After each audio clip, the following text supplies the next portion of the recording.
Welcome my YouTube channel Kanhaiya classes. जी हाँ, इस वीडियो में हम आपको बताएंगे कि दोहरा निषेचन या द्विनिषेचन किसे कहते हैं।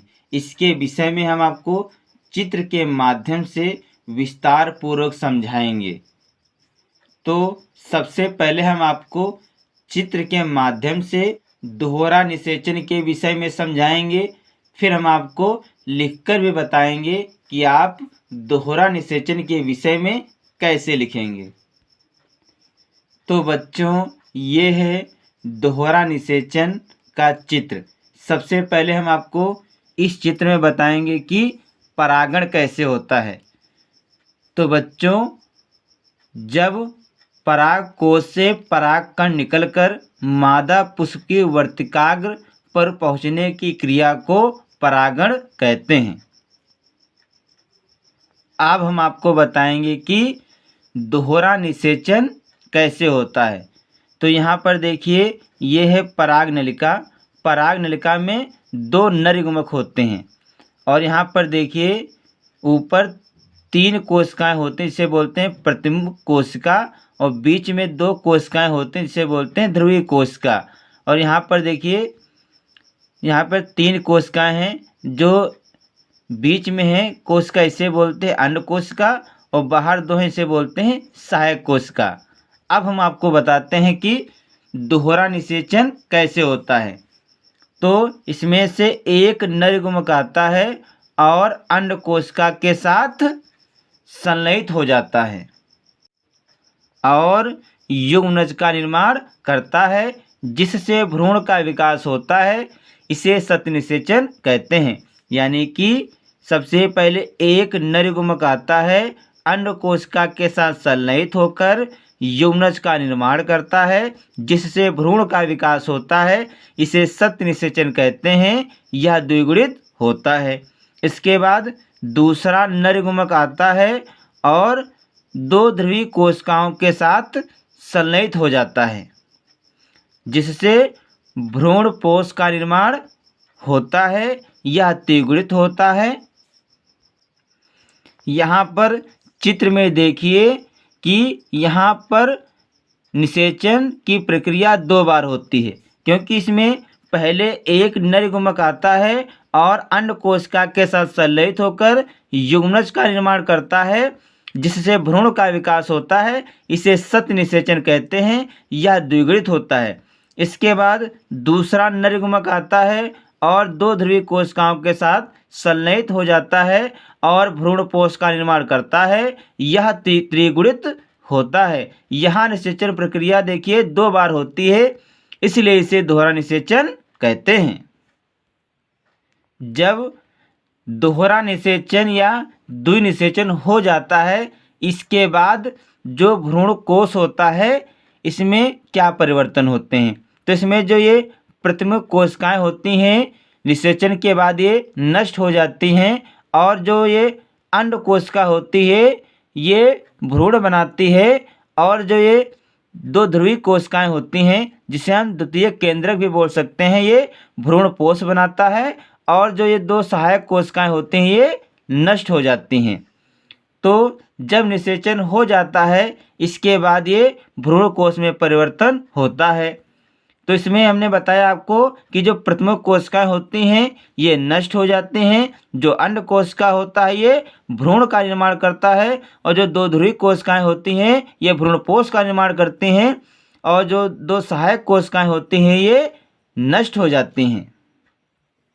तो बच्चों, हमने आपको चित्र के माध्यम से बताया कि दोहरा निषेचन या द्विनिषेचन के विषय में, और जब निषेचन हो जाता है दोहरा निषेचन के पश्चात भ्रूण कोश में क्या क्या परिवर्तन होते हैं, इसके भी विषय में हमने आपको बताया है। अब हम आपको लिखकर बताते हैं कि आप परीक्षा में जाकर कैसे लिखेंगे। तो हेडिंग डालेंगे दोहरा निषेचन या द्विनिषेचन। इसमें लिखेंगे पुष्पीय पादपों में निषेचन के दौरान परागकण पराग नलिका बीजांड में प्रवेश कर 2 नर युग्मकों को मुक्त कर देती है। एक नर युग्मक अंड कोशिका से संलयित होकर युग्मनज बनाता है, जिससे भ्रूण का विकास होता है। हमने आपको अभी चित्र में बताया है कि एक नर युग्मक अंड कोशिका के साथ संलयित होकर युग्मनज का निर्माण करता है, जिससे भ्रूण का विकास होता है। इसे सतनिषेचन कहते हैं। यह द्विगुणित होता है। दूसरा नर युग्मक दो ध्रुवीय कोशिका के साथ मिलकर एक त्रिगुणित बना लेता है, जिससे भ्रूणपोष का निर्माण होता है। यह निषेचन की प्रक्रिया 2 बार होती है, अतः इसे द्विनिषेचन या दोहरा निषेचन कहते हैं। इसके बाद लिखेंगे नर युग्मक प्लस अंड कोशिका। तो नर युग्मक एन का मतलब आगुणित, अंड कोशिका एन का मतलब आगुणित, यानी कि नर युग्मक अंड कोशिका के साथ संलयित होकर युग्मनज का निर्माण करता है। ये क्या होता है? द्विगुणित होता है। इसके बाद जब दूसरा नर युग्मक आता है, वो 2 ध्रुवीय कोशिकाओं के साथ संलयित हो जाता है और भ्रूणपोष का निर्माण करता है। जो इसमें नर युग्मक होता है ये भी अगुणित होता है। जो ध्रुवीय कोशिका होती हैं ये द्विगुणित होती हैं। तो एक नर युग्मक 2 ध्रुवीय कोशिकाएं मिलकर भ्रूणपोष का निर्माण करते हैं। भ्रूणपोष ये त्रिगुणित होता है। अब इसके आगे हेडिंग डालेंगे निषेचन के पश्चात होने वाले परिवर्तन। तो इसमें लिखेंगे नंबर 1 बाह्य दलपुंज, ये प्राय मुरझाकर गिर जाते हैं। फिर नंबर 2 दलपुंज, ये प्राय गिर जाते हैं। यानी कि जो पुष्प में बाह्य दलपुंज होते हैं, यानी कि जो पुष्प का हरा हरा भाग होता है पुष्पासन के बाद, तो हरा हरा भाग होता है तो ये मुरझाकर गिर जाता है। और कुछ में क्या होता है, चिरलग्न रहता है, यानी कि चिपका रहता है। जैसे मिर्चा है, टमाटर है, बैंगन है, इसमें जो बाह्य दलपुंज होता है इसमें चिपक जाता है, कह सकते हैं चिरलग्न रहता है, गिरता नहीं है। दलपुंज ये मुरझाकर गिर जाते हैं। फिर नंबर 3 पुमंग, ये मुरझाकर गिर जाते हैं। वर्तिकाग्र, ये मुरझाकर गिर जाते हैं। वर्तिका, ये मुरझाकर गिर जाते हैं। यानी कि पुमंग, वर्तिकाग्र, वर्तिका, दलपुंज, बाह्य दलपुंज, ये भाग जो हैं मुरझाकर गिर जाते हैं। जो बाह्य दलपुंज हैं ये गिर जाते हैं, पर किसी किसी में ये चिरलग्न रहते हैं, यानी कि चिपके रहते हैं। मैंने आपको बताया, जैसे आप देखेंगे मिर्चा में, बैंगन में, टमाटर में, इनमें ये चिरलग्न रहते हैं। इसके बाद अंडाशय, अंडाशय फल में बदल जाता है और बीजांड, बीजांड बीज में बदल जाता है। इसके बाद अगली हेड डालेंगे निषेचन के पश्चात भ्रूण कोश में होने वाले परिवर्तन। तो नंबर 1 प्रतिमुख कोशिकाएं, ये नष्ट हो जाती हैं। यानी कि जब निषेचन होता है, निषेचन के बाद जो प्रतिमुख कोशिकाएं होती हैं ये नष्ट हो जाती हैं। नंबर 2 अंड कोशिका, जो अंड कोशिका होती है ये भ्रूण का निर्माण करती है, यानी कि भ्रूण बनाती है।